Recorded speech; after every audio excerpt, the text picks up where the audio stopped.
because that will give us a picture of how well or poorly we're doing with regards to our net zero targets and our NDCs.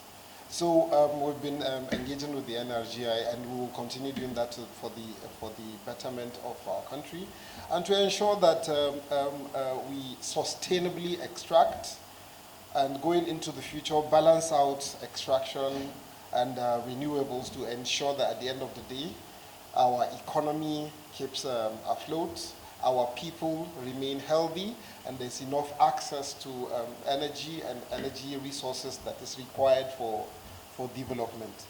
So that's the first one. The second issue I would want to really harp on is with regards to the opening remarks by Dr. Louis, actually, where he amplified the need for finding local solutions to some of the challenges we are faced with.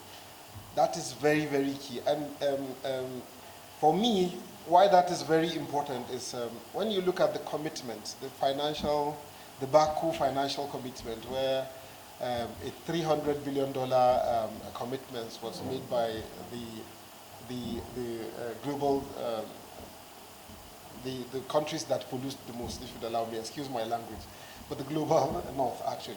You would find that is just a drop in the ocean. So there was a reference to 1.9 trillion annually for just Nigeria to transit to a stage where we'll be able to comfortably say, okay, we've done something significant.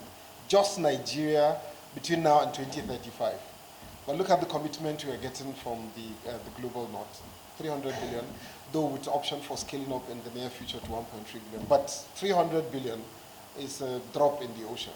So some local solutions are very, very necessary, because like he said, these things would have direct economic impact. And already we are feeling the environmental impact, so we don't even have to go into that. I'm from Sokoto State. You would find extreme desertification encroaching at paces that we've not seen in the last 20, 30 years. When you go to places in the Niger Delta, I don't have to even go into that. We know all of that. So we see the impact, the environmental. The economic would be when there's a drying up of investments from those that provide the investment for in the oil and gas sector. That would have direct economic impact on the economy.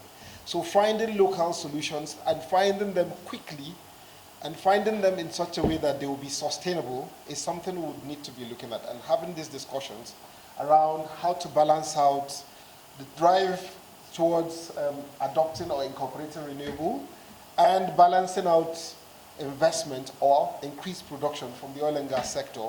It's a very, very delicate business. So what we've been doing in AT is to provide data and information and facilitate engagements such as this, to bring all of the parties that are responsible in all of these spheres together so that they can speak to themselves and would find solutions that will take us forward into the future. So without taking up so much time, I'd want to say this is an incredible opportunity.